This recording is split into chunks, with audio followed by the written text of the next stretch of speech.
محترم حضرات، بزرگوں، دینی اور ایمانی بھائیوں، حج جو کہ ایک اہم ترین فریضہ ہے، اس کی فرضیت اور اس میں ادا کیے جانے والے اعمال سے متعلق گزشتہ جمعے میں گفتگو کی گئی تھی۔ میں نے کہا تھا کہ حج اللہ سے آخری درجے کی محبت کا نام ہے، اللہ کے لیے دنیا تک کو چھوڑ دینے کے جذبے کے ساتھ در پر حاضر ہو جانے کا نام ہے۔ اس سے متعلق جو کہ ابراہیمی سنت ہے، اس جمعے میں گفتگو کرنا ہے۔ اللہ نے قرآن پاک کی سورہ حج میں ذکر فرمایا ہے ابراہیم علیہ السلام کے ذریعے سے کہ لوگوں کو حج کی دعوت دی جائے۔ وَأَذِّن فِي النَّاسِ بِالْحَجِّ يَأْتُوكَ رِجَالًا وَعَلَى كُلِّ ضَامِرٍ يَأْتِينَ مِنْ كُلِّ فَجٍّ عَمِيقٍ۔ ابراہیم علیہ السلام نے جب مکے کو آباد فرمایا اور پھر کعبے کی تعمیر فرمائی، اپنے بیٹے حضرت اسماعیل علیہ السلام کے ساتھ مل کر کعبہ مقدسہ کی بنیادوں کے اوپر اس کی دیواریں کھڑی کر کے جو عمارت تعمیر کی تھی، وہ کام پورا ہونے کے بعد، مکے کی صفائی کر دینے کے بعد، اس کو آباد کر دینے کے بعد، اپنے گھر والوں کے ذریعے سے ابراہیم علیہ السلام نے کچھ دعائیں بھی کی تھیں بناتے ہوئے، اور بنانے کے بعد اللہ کی طرف سے کچھ احکام بھی دیے گئے تھے۔ جب وہ اس کی تعمیر کر رہے تھے اپنے بیٹے حضرت اسماعیل علیہ السلام کے ساتھ، تو کچھ خاص دعائیں کی تھی۔ ایک تو دعا یہ تھی کہ اللہ ہمارے اس عمل کو قبول فرما لے اور ہمیں اس جگہ کے اندر جو تیری عبادت کا طریقہ ہے اس کو بھی سکھا دے، کیسے مناسک کو پورا کرنا ہے، کیسے حج کے عمل کو صحیح طریقے پر ادا کرنا ہے، اس کا علم بھی ہم کو عطا فرما دے۔ اور اس کے ساتھ ساتھ دعا یہ مانگی تھی اسی موقع پر کہ اے اللہ، تو ایک ایسی امت کو مبعوث فرما جو مسلم ہو، اور اس مسلم امت کے لیے ایک ایسے نبی کو مبعوث فرما جو ان کے سامنے تیری آیتوں کو پڑھ کر سناتا ہو، ان کے دلوں کا تزکیہ اور صفائی کا کام کرتا ہو، انہیں کتاب اور حکمت کی تعلیم دیتا ہو۔ تو یہ دعا اللہ نے محمد صلی اللہ علیہ وسلم اور محمد صلی اللہ علیہ وسلم کی امت کی شکل میں قبول فرمائی تھی۔ جب کعبہ مقدسہ تعمیر ہو گیا، بیت اللہ کی صفائی کا کام ہو گیا، تو اللہ نے حکم دیا ابراہیم اور اسماعیل علیہ السلام کو کہ وہ کعبے کو صاف ستھرا رکھیں، پاک صاف رکھیں، حج کے لیے آنے والوں اور طواف کرنے والوں کے لیے ہر طرح کے شرک اور ہر طرح کی برائی، اسی کے ساتھ ساتھ ہر طرح کی ظاہری گندگی سے اس کو صاف ستھرا بنائیں، تاکہ لوگ آ کر سکون کے ساتھ، صحیح جذبے کے ساتھ اللہ کی یہاں پر عبادت کریں۔ اور اس کے بعد اللہ نے حضرت ابراہیم علیہ السلام سے کہا، اب آپ اعلان کریے، لوگوں کے درمیان یہ اعلان کریے اور یہ ندا لگائیے، یہ آواز دیجئے، یہ پکار اٹھائیے کہ حج کے لیے آؤ۔ لوگوں میں آپ یہ کہیے، آپ لوگوں کو حکم دیجئے کہ اب حج کے لیے آؤ۔ آپ دیکھیں گے کہ لوگ یہاں پر آپ کے پاس حج کے لیے دور دور کے علاقوں سے پیدل چل کر اور اونٹنیوں پہ بیٹھ کر آیا کریں گے۔ اللہ نے خبر بھی دی کہ اب آپ کا کام یہ ہے کہ آپ حج کی دعوت دیں،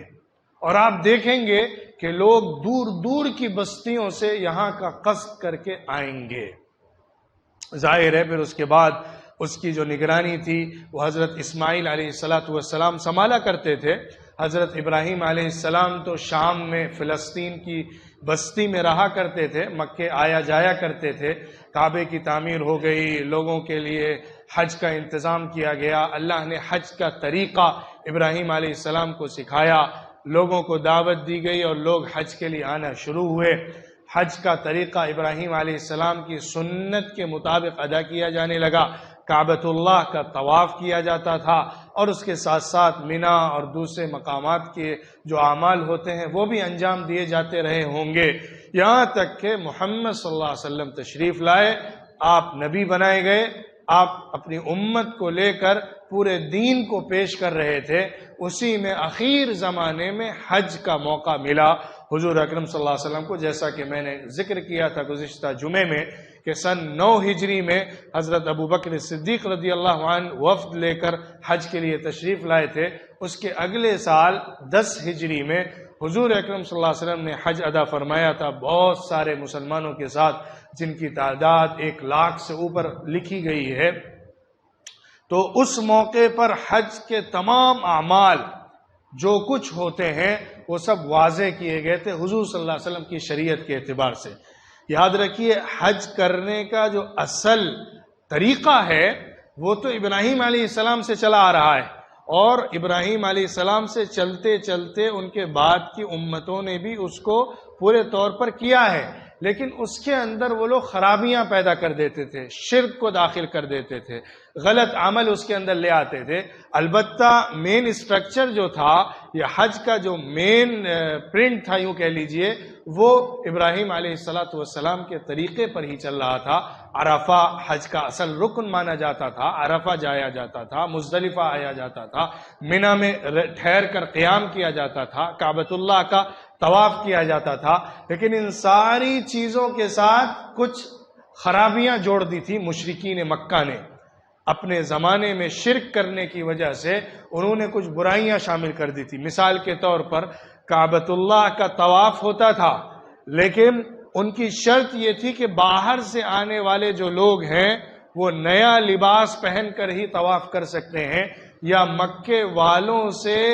رینٹ پر، عاریت میں، کرائے پر لے کر لباس پہنے اور طواف کریں، اور اگر وہ بھی نہیں ہے تو ننگا طواف کرنا پڑے گا، جس کی وجہ سے کئی سارے لوگ جن کے پاس مال نہیں ہوتا تھا نیا کپڑا بنانے کا، وہ لوگ ننگے ہو کر کعبۃ اللہ کا طواف کیا کرتے تھے، یہاں تک کہ عورتیں ننگا طواف کرتی تھیں۔ اس قدر بے حیائی کا اڈا وہ مرکز بن گیا تھا، جو توحید اور سب سے زیادہ اللہ کی یاد کا مرکز ہے۔ حضور صلی اللہ علیہ وسلم نے اعلان فرمایا تھا جب حج فرمایا، اور اس سے پہلے حضرت ابوبکر کو بھیجا کہ اب کعبۃ اللہ کا کوئی بھی ننگے ہو کر طواف نہیں کرے گا، یہ بند ہو گیا اور اس پر بین لگ گیا ہے۔ اسی طرح ایک اور چیز وہ کیا کرتے تھے کہ عرفہ جو کہ اصل مرکز ہے، جو اصل حج کا رکن ہے، جہاں پر سن 9 ذی الحجہ کو جا کر حاجی قیام کرتے ہیں، دن گزارتے ہیں، مکے کے جو لوگ تھے، جو اصل مکے کے باشندے تھے، مکے کے خاندان والے تھے، وہ لوگ کہتے تھے کیونکہ ہم مکے والے بڑے اہم ذمہ داریاں رکھتے ہیں، کعبے کی ذمہ داری، کعبے کی تولیت، کعبے کے ہم متولی ہیں، یہاں پر حاجیوں کے انتظامات ہمارے ذمے ہیں، اور کعبے کے اور اس کے آس پاس حج میں آنے والوں سے متعلق جو ذمہ داریاں وہ ہمارے پاس ہیں، اس لیے ہم مکے کے حدود سے باہر نہیں نکلیں گے، ہم مزدلفہ تک آئیں گے۔ وہ آ کر مزدلفہ میں ٹھہر جاتے تھے، مزدلفہ کے آگے عرفہ ہے، یا مینا کے حصے میں تک ہی جاتے تھے، اور اس کے آگے وہ لوگ عرفہ کے میدان میں نہیں جاتے تھے، کیونکہ وہ مکے کے حدود سے باہر تھا۔ اس لیے وہ کہتے تھے کہ کیونکہ ہم مکے والے ہیں، ذمہ دار ہیں، اس لیے ہم عرفہ میں نہیں جائیں گے، ہم یہیں پر ٹھہریں گے، باقی دنیا بھر کے لوگ جو آئے ہیں حج کرنے، وہ لوگ عرفہ میں جا کر آئیں، ہمیں ایک خاص فضیلت حاصل ہے، ہمارا کچھ بڑا مقام ہے، اس لیے ہم یہیں ٹھہرے رہیں گے، مکے کے حدود سے باہر نہیں نکلیں گے۔ اللہ نے قرآن میں سورہ بقرہ میں اعلان فرمایا کہ افیضوا من حیث افاض الناس، تم لوگ بھی وہاں پر جاؤ جہاں پر سب لوگ دنیا بھر کے جاتے ہیں، یعنی عرفہ کا قیام تم کرو جیسا کہ دنیا بھر سے آئے ہوئے لوگ حج میں عرفہ میں جاتے ہیں۔ تو مکے والوں کی جو اسپیشلٹی تھی کہ ہم نہیں نکل کر جائیں گے، وہ ختم کر دی گئی، سب کو برابر کر دیا گیا۔ اسی طرح ایک کام یہ ہوتا تھا کہ جب حج مکمل ہوتا ہے، یعنی عرفہ کا دن مکمل ہو کے 10 ذی الحجہ کا دن آتا ہے، اس کے بعد سے 3 دن کا قیام مینا کی زمین پر ہوتا ہے، مینا کے میدان کے اندر خیمے لگائے جاتے ہیں، اور 3 دن یا 4 دن آدمی وہاں پر قیام حج کے رکن عظیم عرفہ کو ادا کرنے کے بعد کرتا ہے، وہاں پر میلہ لگتا تھا۔ اس زمانے میں ایک بہت بڑا میلہ وہاں کی زمین پر، مینا کی زمین پر لگایا جاتا تھا، جس میں دنیا بھر کے شاعر آتے تھے، پورے عرب کے الگ الگ حصوں سے مال لایا جاتا تھا، خرید و فروخت ہوتی تھی، منڈی لگتی تھی، شام کا سامان، یمن کا سامان لا کر وہاں پر بیچا جاتا تھا، اور بہت شعر و شاعری کی مجلس ہوا کرتی تھی، بہت بڑے بڑے پوئٹ آتے تھے، بڑے بڑے نامور شاعر ہوتے تھے، اور وہاں پر جو شعر چل جاتے تھے وہ پورے عرب میں پھیل جاتے تھے، کیونکہ وہاں جو مشاعرہ ہوتا تھا اس میں جو شعر پسند کر لیا جاتا تھا پورے عرب میں اس کا چرچا ہوا کرتا تھا، اور اسی کے ساتھ ساتھ تقریروں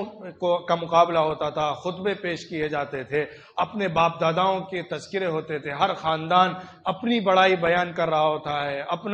اپنے کو اونچا دکھانے کی کوشش کر رہا ہوتا تھا، یہ ساری چیزیں وہاں پر ہوا کرتی تھیں۔ اللہ نے قرآن میں اسی موقع پر جو سورہ بقرہ کا حصہ ہے حکم دیا کہ تم مینا کے اندر جو قیام کرتے ہو، یعنی جو تم حج کے لیے جاتے ہو، تو وہاں پر صرف اللہ کو یاد کرو، وَاذْكُرُوا اللَّهَ فِي أَيَّامٍ مَّعْدُودَاتٍ۔ یہ بھی فرمایا کہ دعا بھی سکھائی، رَبَّنَا آتِنَا فِي الدُّنْيَا حَسَنَةً وَفِي الْآخِرَةِ حَسَنَةً وَقِنَا عَذَابَ النَّارِ۔ اللہ سے دعا مانگو دنیا کی بھلائی کی اور آخرت کی بھلائی کی اور عذاب سے نجات کی۔ اللہ کو ویسے یاد کرو جیسا کہ تم اپنے باپ داداؤں کو یاد کیا کرتے تھے، بلکہ اس سے زیادہ یاد کرو، کیونکہ اللہ کو اس سے زیادہ یاد کرنے کا حق ہے۔ تم جس طرح چرچے کرتے تھے، اپنے باپ داداؤں کے شعر و شاعری کی مجلس لگاتے تھے، اس سے زیادہ اللہ کے ذکر کی مجلس لگاؤ، اس سے زیادہ اللہ سے دعا کرنے کا اہتمام کرو، اس سے زیادہ لگاؤ کے ساتھ اللہ سے تعلق قائم کرو۔ یہ کام ہے جو تمہیں مینا کے اندر کرنا ہے۔ کعبے کا طواف وہ تو ظاہر ہے، بیت اللہ ہے، اللہ کا گھر ہے، مرکز ہے، سینٹر ہے، اور مسلمانوں کے لیے قبلہ بھی بنایا گیا ہے، اس لیے وہاں جا کر اس کا طواف کیا جاتا ہے، اللہ کو یاد کرنے کے لیے، اللہ کی عبادت کرنے کے لیے۔ جیسے نماز ادا کی جاتی ہے جھک کر، سجدہ کر کے، بیٹھ کر، اس میں ذکر پڑھ کے، سلام کر کے نماز ادا کی جاتی ہے، اسی طرح ایک طریقہ ہے عبادت کا جو طواف کی شکل میں کعبے کے ساتھ خاص کر کے دیا گیا ہے۔ ہم اس کے ارد گرد طواف کر کے اللہ کی عبادت کر رہے ہوتے ہیں، نہ کہ کعبے کی عمارت کی پوجا اور پرستش ہوتی ہے۔ عبادت اللہ کی ہوتی ہے، ڈائریکشن وہ ہوتا ہے، جیسے نماز میں ہمارا ڈائریکشن کعبے کی طرف ہوتا ہے، کعبے کو سجدہ نہیں ہوتا ہے، اصل میں سجدہ اللہ کو ہوتا ہے، اللہ کے لیے جھکا جاتا ہے، اللہ کی تعظیم کی جاتی ہے، اللہ کی پرستش اور پوجا کرنے کا مقصد ہوتا ہے۔ ایسے ہی حج کے اندر بھی جو اعمال ہوتے ہیں وہ اللہ کی یاد کے لیے ہیں، اللہ سے محبت کے لیے ہیں، اپنے عشق کو تازہ کرنے کے لیے ہیں۔ عرفہ کی سرزمین پر قیام کرنا، وہاں پر خاص طور پہ اللہ کو یاد کرنا اور اللہ سے خوب انعامات حاصل کرنا، یہ ایک ایمان والے کا طریقہ ہوتا ہے۔ مینا کے اندر جا کے کنکریاں مارنا وہ بھی ایک علامت ہوتا ہے کہ شیطان کو بھگانے کے لیے، شیطان سے اپنے آپ کو بچانے کے لیے، شیطان کے اثرات اور شیطان کے جو حملے ہوتے ہیں اس سے اپنے آپ کو محفوظ کرنے کے لیے ایک علامت، سمبل کے طور پر کنکری ماری جاتی ہے کہ ہم شیطان سے لڑائی کر رہے ہیں، ہم شیطان سے جنگ کر رہے ہیں، ہم شیطان سے مقابلہ کر رہے ہیں، ہم شیطان کو دشمن سمجھ رہے ہیں، ہم پوری زندگی اس کے سامنے ڈٹ کر کھڑے رہیں گے اور اس سے مقابلہ کرتے رہیں گے۔ مینا کی سرزمین پر دو چادر اوڑھ کر یہ احساس دلایا جاتا ہے کہ دنیا میں بنا لباس کے آئے تھے، مرنے کے بعد بھی کفن میں لپٹ کر مٹی کے اندر چلے جانا ہے، تو کچھ وقت کے لیے مٹی کے اوپر اسی کفن کو لپیٹ کر اللہ کو یاد کرنا ہے اور آخرت کو زندہ کرنا ہے، مرنے کے بعد کی زندگی کی فکر پیدا کرنا ہے، مرنے کے بعد قبر کے حالات کو یاد کرنا ہے، آخرت کی زندگی کو اپنی نگاہ کے سامنے لانا ہے۔ یہ وہ اسپرٹ ہے جو حج کے اندر پیدا کی جاتی ہے۔ اگر ہم حج محض رسم کے طور پر کچھ جگہوں کی وزٹ اور زیارت کے نام پر کر رہے ہیں تو ہمیں وہ اصل اسپرٹ نہیں مل سکتی ہے جو حج کے رکن اور فرض کے ذریعے سے ہم کو دی گئی ہے۔ ابراہیم علیہ السلام نے کس عشق اور محبت اور اللہ سے وارفتگی کے ساتھ ان تمام کاموں کو کیا تھا اور وہاں پہ چیزوں کو تعمیر فرمایا تھا. کعبے کی عمارت ہو، مینا میں جانا ہو، اپنے بچے کی قربانی ہو، حضرت ہاجرہ علیہ السلام کا صفا اور مروہ کے درمیان دوڑنا اور بھاگنا ہو، بلکنا اور تڑپنا ہو، زمزم کا پھوٹنا اور وہاں کا پانی حاصل ہونا ہو، یا اسی طرح مزدلفہ میں آ کر مشعر حرام پر اللہ کو یاد کرنا ہو. یہ وہ یادیں ہیں جو ابراہیم علیہ السلام اور ابراہیم علیہ السلام کے خاندان کے ساتھ جڑی ہوئی ہیں، اور ان یادوں کے اندر اللہ کی محبت کا آخری لیول ہے. اپنے بیٹے کو ذبح کر دینا، اللہ کے لیے اپنا گھر بار چھوڑ کے چلے جانا، اپنے بیوی بچوں کو اللہ کے دین کے لیے لگا دینا، اپنے آپ کو اللہ کے لیے کمپلیٹلی انویسٹ کر دینا،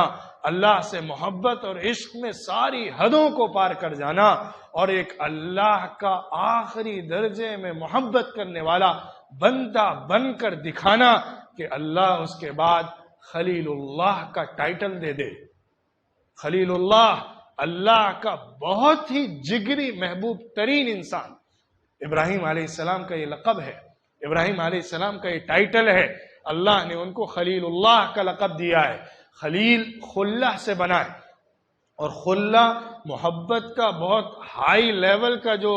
ٹمپریچر ہوتا ہے، محبت کے اندر جو آخری درجے اور اس کا بلند ترین مقام محبت کے اندر ہوتا ہے، وہ مقام ابراہیم علیہ السلام کو حاصل ہوا تھا، اللہ سے محبت کا. اسی محبت میں وہ دوڑے اور بھاگے تھے، اسی محبت میں وہ سارے کام مکے اور مکے کے آس پاس کی سرزمین پر کر رہے تھے، اسی محبت میں وہ اپنے بچے کو بھی قربان کرنے چل دیے تھے، اسی محبت میں وہ کعبے کی عمارت کھڑی کر رہے تھے، اسی محبت میں وہ شیطان سے جھگڑا اور لڑائی بھی کر رہے تھے، اسی محبت میں وہ مینا کی زمین کو بھی آباد کر رہے تھے، اسی محبت میں عرفہ کے بھی چکر لگا رہے تھے، اسی محبت میں ان کی بیوی ہاجرہ صفا اور مروہ کے درمیان دوڑا کرتی تھی، اسی محبت میں اسماعیل علیہ السلام کے پیروں کے نیچے سے آب زمزم پھوٹتا ہے، اسی محبت میں یہ سارے کام جو حج کے اندر کیے جاتے ہیں کیے گئے تھے ابراہیم علیہ السلام اور ان کے خاندان کی طرف سے. اس محبت کو زندہ کرنا، ابراہیم علیہ السلام والا جو عشق ہے اللہ سے، اس عشق کو اپنے اندر پیدا کرنا، اللہ کے لیے سب کچھ قربان کر دینے کا جذبہ بیدار کر لینا، یہ وہ اسپرٹ ہے، یہ وہ حقیقی حاصل ہے جو حج کے ذریعے سے ملتا ہے. جب تک ہم اس اسپرٹ کو زندہ نہیں کریں گے حج کے اندر، اور اس سوچ کو لے کر نہیں جائیں گے کہ ہم اللہ کے سامنے جان و مال کی قربانی دیتے ہوئے اپنا سب کچھ نچھاور کرنے چلے ہیں، اپنی زندگی اس کے حوالے کرنے چلے ہیں،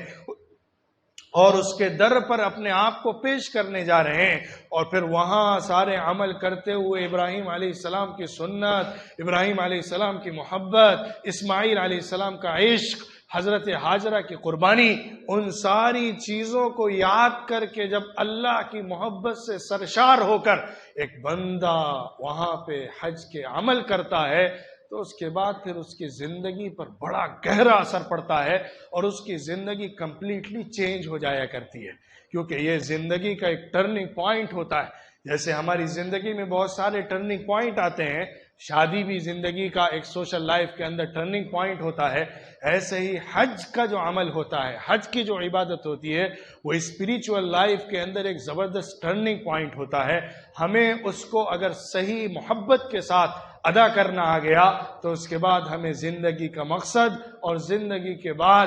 اللہ کے سامنے پیش ہو جانے کا جو صحیح تصور ہے وہ دل کے اندر بس جائے گا اور ہماری نگاہوں میں آ جائے گا. جو لوگ حج کر چکے ہیں انہیں ان ایام کے اندر اپنے حج کی یادوں کو زندہ کرنا چاہیے اور اس محبت کو دوبارہ سے اپنے دل میں اٹھانا چاہیے. اور جنہیں ابھی تک توفیق نہیں ملی ہے اور وہ استطاعت رکھتے ہیں حج کرنے کی، وہ ضرور جلد از جلد حج پر جانے کی کوشش کریں. یہ مت سوچے کہ دنیا کے سارے قصے نپٹا کر پھر اخیر عمر میں کہیں حج کے لیے نکلیں گے، یہ تصور غلط ہے. جوانی کے اندر حج ہے، جب انسان استطاعت رکھے اس وقت حج ادا کرنا ہے. جب بھی آدمی کے پاس اتنا مال موجود ہو کہ وہ حج ادا کر سکتا ہے تو وہ اس اسپرٹ کے ساتھ جو حضرت ابراہیم علیہ السلام اور حضور اکرم صلی اللہ علیہ وسلم نے دی ہے اس کو لے کر حج کا فریضہ ضرور ادا کر دے. اور جن کو اس استطاعت نہیں ہے وہ اللہ سے دعا کریں کہ اللہ انہیں دنیا کے اندر اس عظیم ترین عبادت کا موقع دے دے تاکہ ان جگہوں پر جا کر ان علاقوں کی زیارت کر کے اور وہاں پر جو اللہ سے محبت کے اعمال کیے جاتے ہیں اس کو کر کے دنیا کی جنت کی لذت حاصل ہو جائے، کیونکہ روحانیت کی جنت اللہ کے سامنے اپنا سب کچھ قربان کر دینے کے جذبے کے اندر ہے، رسم کے اندر نہیں ہے، جا کر وزٹ کرنے کے اندر نہیں ہے۔ لذت جنت کی لذت دنیا میں پانے کے لیے ابراہیمی عشق چاہیے ہے،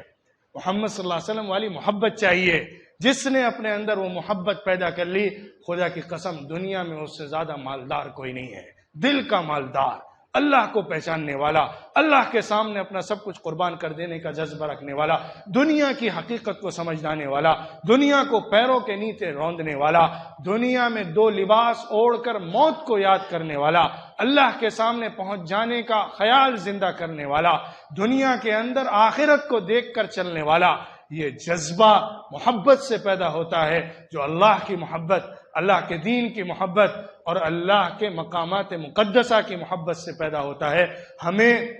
اس حج کے رکن کو اسی جذبے کے ساتھ ادا کرنا چاہیے، اسی سمجھ کے ساتھ ادا کرنا چاہیے، اور اس اسپرٹ کو لے کر اس عظیم ترین رکن کی ادائیگی کی فکر اور کوشش کرنا چاہیے۔ جو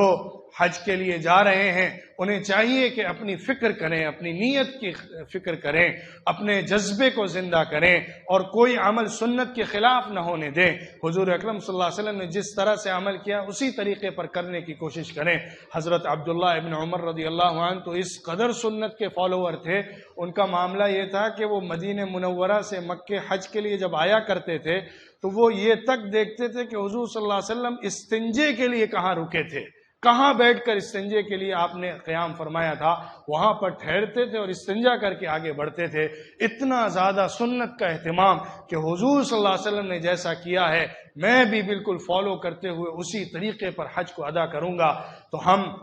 پڑھیں، جانیں، سمجھیں کہ حضور صلی اللہ علیہ وسلم نے کس طریقے پر حج کو ادا فرمایا تھا، کس طریقے پر حضور صلی اللہ علیہ وسلم نے احرام باندھا تھا، کس طریقے پر میقات کو کراس کیا تھا، کس طریقے پر آنے کے بعد طواف کیا تھا، سعی کی تھی، اور کس طریقے پر حج کے اندر جو الگ الگ جگہوں پر جایا جاتا ہے وہاں جا کر قیام کیا تھا اور وہاں پر کیا کیا عمل کیا تھا، اس چیز کو جان کر اسی کو مکمل طور پہ فالو کرنا یہ ہماری عبادت کے صحیح ہونے کے لیے ضروری ہے۔ کیونکہ یاد رکھیے ایک عبادت کے صحیح ہونے کے لیے دو کنڈیشنز ہوتی ہیں، دو شرطیں ہوتی ہیں۔ ایک شرط نیت کی ہوتی ہے۔ نیت کیسی ہے؟ اللہ کی طرف سے بدلہ، اجر، ثواب، جنت میں مقام نیت پر بیس کرتا ہے۔ تم کس جذبے کے ساتھ کام کر رہے ہو، عبادت جو کر رہے ہو اس کے اندر اللہ کتنا یاد ہے، اللہ اس ٹمپریچر کو دیکھتا ہے اور اس کے اعتبار سے ثواب اور درجات لکھتا ہے۔ دوسری شرط یہ ہے کہ وہ عمل حضور صلی اللہ علیہ وسلم کی سنت اور شریعت کے مطابق ہو۔ اگر حضور صلی اللہ علیہ وسلم کے طریقے سے ہٹ کر ہے، کتنی اچھی نیت ہو، اللہ قبول نہیں کرتا ہے، کیونکہ اللہ نے شریعت دی ہے حضور صلی اللہ علیہ وسلم کے ذریعے سے کہ اس کو فالو کرو، یہ طریقہ ہے۔ اللہ کے رسول صلی اللہ علیہ وسلم نے اعلان فرمایا قُلْ هَذِهِ سَبِيلِي أَدْعُو إِلَى اللَّهِ، یہ میرا راستہ ہے، میرا طریقہ ہے، میں اللہ کی طرف بلانے والا ہوں۔ حضور نے فرمایا تھا صلوا كما رأيتموني اصلي، تم نماز ویسے پڑھا کرو جیسا کہ مجھے نماز پڑھتے ہوئے دیکھتے ہو، فالو کرو۔ حضور نے فرمایا تھا تم حج ویسے ادا کرو جیسا کہ میں نے حج کیا ہے، میرے حج کی طرح تم حج کیا کرو، اس کو فالو کیا کرو، اسی کے مطابق چلا کرو۔ تو ہمیں حضور صلی اللہ علیہ وسلم کی سنت کو بھی جاننا ضروری ہے، طریقے کو بھی سمجھنا ضروری ہے، اور جو حج کے رکن ہوتے ہیں، حج کے واجبات ہوتے ہیں، حج کی سنتیں ہوتی ہیں، حج کے مستحبات ہوتے ہیں، ان سب کو ادا کرنا ضروری ہے۔ اگر کچھ کوتاہی رہ گئی تو یہ بڑے خطرے کی بات ہے، کیونکہ پورا حج خطرے میں پڑ جاتا ہے۔ انسان کو زندگی میں کبھی کبھی موقع ملتا ہے، اس لیے پوری جانکاری کے ساتھ، پورے علم کے ساتھ اور سنت کو سمجھ کر جان کر اس کے مطابق ہی اس رکن کو ادا کرنا چاہیے، تاکہ یہ جو عمل کیا جا رہا ہے یہ شریعت کے مطابق ہو اور اللہ کے رسول صلی اللہ علیہ وسلم کی سنت کو مکمل کرتے ہوئے اس کے اوپر کیا جائے، تبھی وہ اللہ کے ہاں قبول ہو سکے گا۔ صحیح جذبے، محبت والے جذبے کے ساتھ اور حضور صلی اللہ علیہ وسلم کی سنت کے ساتھ جو اس رکن کو ادا کرتا ہے، پھر وہ دنیا میں ایسے رہتا ہے جیسا کہ اپنی ماں کے پیٹ سے ابھی نکل کر آیا ہو۔ یہیں پر ایک اور بات اخیر میں عرض کرنا چاہتا ہوں جو بہت اہمیت رکھتی ہے، اور اس موقع پر اس تمام تفصیلات کے بعد اس کو بھی جاننا ضروری ہے۔ یاد رکھیے، حج کے بعد اللہ انسان کو پورا معاف کر دیتا ہے، بالکل نئے بچے کی طرح پیدا ہو کر وہ آتا ہے، لیکن اگر حقوق العباد میں کوتاہی کی ہے، لیکن اگر کسی انسان کا حق مارا ہوا ہے، لیکن اگر قرض لے کر دبایا ہوا ہے، لیکن اگر کسی کا مال چھپا کر رکھا ہوا ہے، اللہ اسے معاف نہیں کرتا ہے۔ حج کر لے، 100 حج کر لے، لیکن اللہ بندوں کے حقوق کو معاف نہیں کرتا ہے۔ اگر کسی نے کسی پر زیادتی کی ہے، کسی کو گالی دی ہے، کسی کا غلط کیا ہے، کسی کو تکلیف پہنچا رہا ہے، کسی کا نقصان کر رہا ہے، کسی کا مال چھین رہا ہے، کسی کو بدنام کر رہا ہے، کسی کے خلاف پروپیگنڈا کر رہا ہے، یہ سارے کام اس وقت تک معاف نہیں ہوتے جب تک کہ وہ اس کام سے رک نہ جائے اور جس کے ساتھ زیادتی کی ہے اس سے معافی نہ مانگ لے۔ اس لیے حج پہ جانے والے اور حج کا ارادہ کرنے والے ضرور فکر کریں کہ وہ اللہ کے بندوں کے حق کو تو نہیں مار رہے ہیں، کہیں انہوں نے کوئی غلط مال اور حرام مال تو اپنے پاس نہیں چھپایا ہوا ہے، انہوں نے کسی کے ساتھ زیادتی تو نہیں کی ہوئی ہے، انہوں نے کسی کا دل تو نہیں دکھایا ہوا ہے، انہوں نے کسی کے ساتھ ناانصافی تو نہیں کی ہوئی ہے، انہوں نے وراثت کے مال کے اندر اپنی بہنوں کو اور بیٹیوں کو اور ماؤں کو اور عورتوں کو حق دیا ہے کہ نہیں دیا ہے، بھائیوں نے اپنے چھوٹے بھائیوں کو حق پہنچایا ہے کہ نہیں پہنچایا ہے، ہر ایک کو اس کا برابر حق ملا ہے کہ نہیں ملا ہے۔ ایک روپیہ بھی اگر دبا ہوا رہ گیا تو اللہ کے ہاں کل اس کا بہت سخت حساب ہوگا۔ یہ ڈرنے کی بات ہے، فکر کی بات ہے۔ ہم ان چیزوں کو بہت لائٹ لیتے ہیں، بہت ہلکا سمجھتے ہیں اور اس کو دنیا کے اندر کی چیزیں سمجھتے ہیں، حالانکہ اللہ کے ہاں حساب اس پر زیادہ سخت ہوگا،